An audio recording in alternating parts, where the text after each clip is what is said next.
Alright, what's going on, guys? Trev back again, here to bring you another video. This one's going to be doing my usual review for this week's issue of the Walking Dead comic book series. This week it was released, The Walking Dead issue 120, which is part 6 out of 12, halfway there, in the all-out war story arc.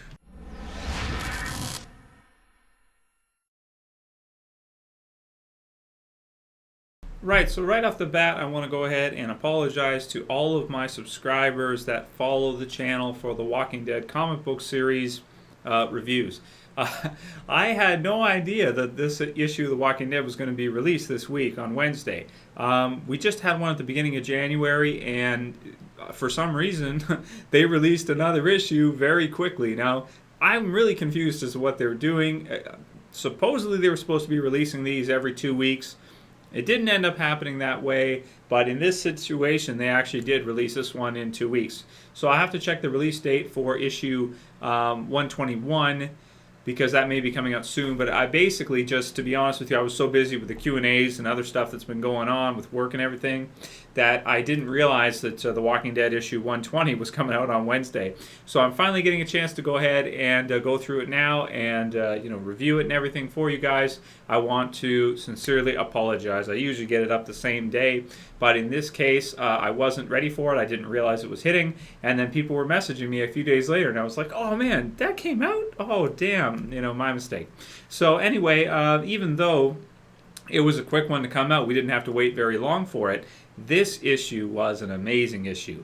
I'm really enjoying the all-out war story arc. It's the biggest war-type battle we've ever seen in The Walking Dead, right up there with the end of the prison, just like Too Far Gone, the TV series.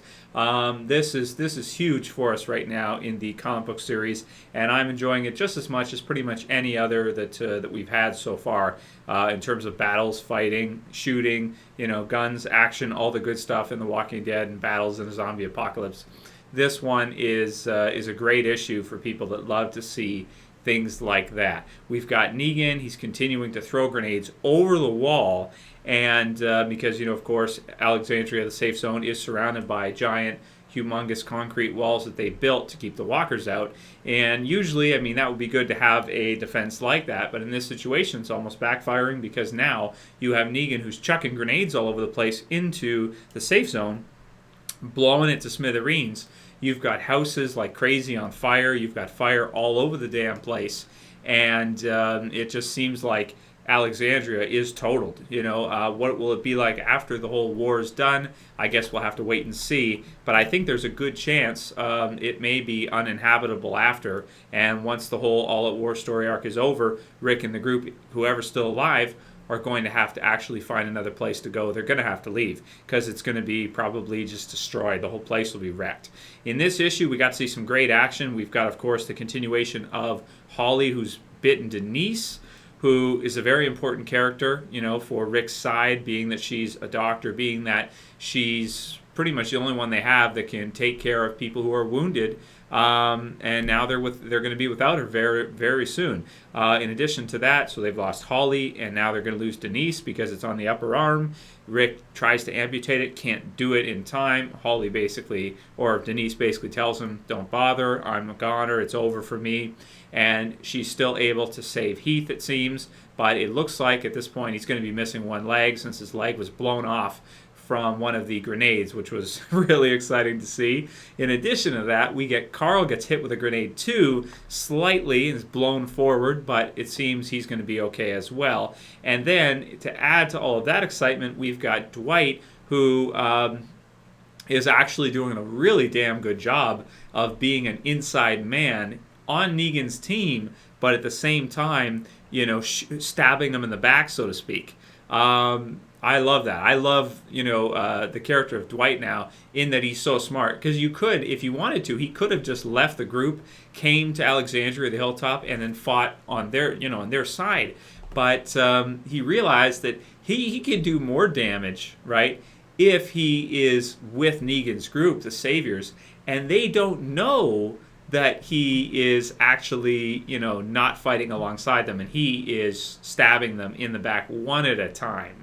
So I heavily enjoyed Dwight's part this issue, and I'm starting to like him more as a character even though at first he did, of course, kill Abraham. So I was like, oh, I hate you. But now I'm starting to kind of feel for him, and I like this development from him, and I'm excited to see what happens with him in the future. I think he's an important character. He's someone you can't trust no matter what the circumstances, and he's smarter than he looks. He's smarter than he looks. Now, he's put himself in a lot of danger by being sort of an inside man, so to speak, and not just actually physically switching sides. But already, I think it's paid off for his positioning, being able to kill, 4 or 5 guys of Negan's men. So really like the stuff from him this issue. In addition to that, we get to see Jesus grab a grenade and throw it back over the wall at some of Negan's dudes, blowing them to smithereens.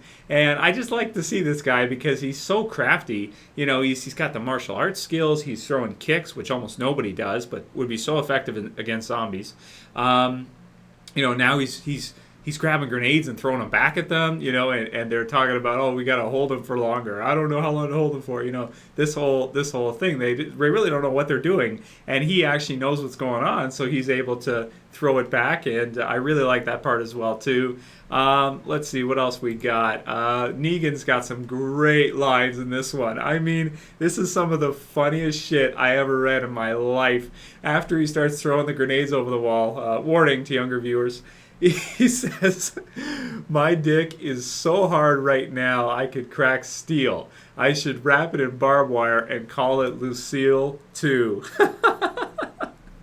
And there's more than that, too. And then this other guy walks up, and Negan's kind of asking him about, how he likes it and everything. And the guy says, yes, sir, my dick is full boner. Sure, yep, sure. And then Negan looks at him like, full boner? The fuck are you talking about, Davis?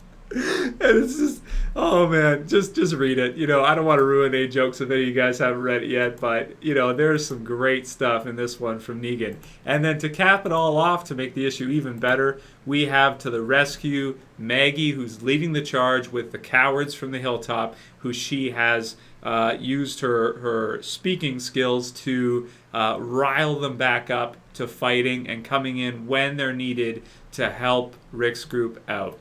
Then to end it all off, we basically have Denise, who's dying. Rick passes out of nowhere, it seems. I don't know. We don't know why. The whole Rick wake up thing.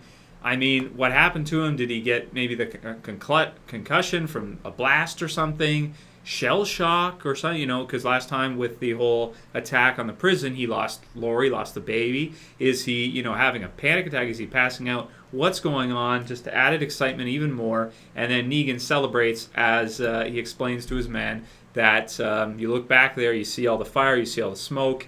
There's no fire department coming. There's fire everywhere. And it's not going to go out anytime soon. It's going to spread, and it's going to burn down the whole place, and he sees it as he's just won. Of course, it's only part 6 of 12, so we know he hasn't won yet, but I do really like that as well, too, that he's kind of convinced, he believes he's already done his duty. And he may have destroyed Alexandria to the point where it's not inhabitable anymore. We'll have to see what happens with that. But a great issue. I mean, how could I rate this anything but a 10 out of 10. It's perfect. It's got lots of action, lots of excitement, some amazing dialogue, some hilarious lines from Negan, who I actually like a lot as a bad guy, as a villain. Maybe even more, I would have to say more than the governor from the comic book series. I don't really want to compare Negan from the comic book series to the TV series David Morrissey's governor yet. Once we actually see Negan in the TV series with an actor cast as him, if they cast him right, I think he could be even better than David Morrissey's governor, even though David Morrissey's governor was pretty badass. You kill or you die. Liar. Lots of great stuff from him, too. So anyway, perfect issue. You can't go wrong. If you guys haven't been checking out The Walking Dead, definitely start with the All Out War story arc, I'd have to say. Or if you're behind, catch up and then read it, because it's some amazing stuff, and I really can't wait to see them take this amazing story, the rest of the story, and translate it over to the TV series and see all this stuff. Yeah, I can just imagine how amazing this is all going to be when we see this all play out in live action. But the comic book series, man, it's the best. Week after week, or not week after week, but every release one after another. I just can't wait for the next one. And this one is no different. I'm actually going to go back and I think read over the last few chapters since we met Negan, maybe 100 up until 120 again, because it's just so much fun. It's so exciting, and it's so well done all around. Great artwork, great writing, just can't go wrong. The Walking Dead 120, another perfect issue. Let me know what you guys thought about it. How are you enjoying the whole Negan all-out war? And what do you think is going to happen next? Do you think Negan's going to go back? Do you think he's going to stay? Do you think we're going to see more fighting? And where do you see the battle and the war going from here? Really exciting stuff. Anyway, I'll call it here. That's it for this video, guys. I'll see you for the next one. This is Trev. I'm saying peace.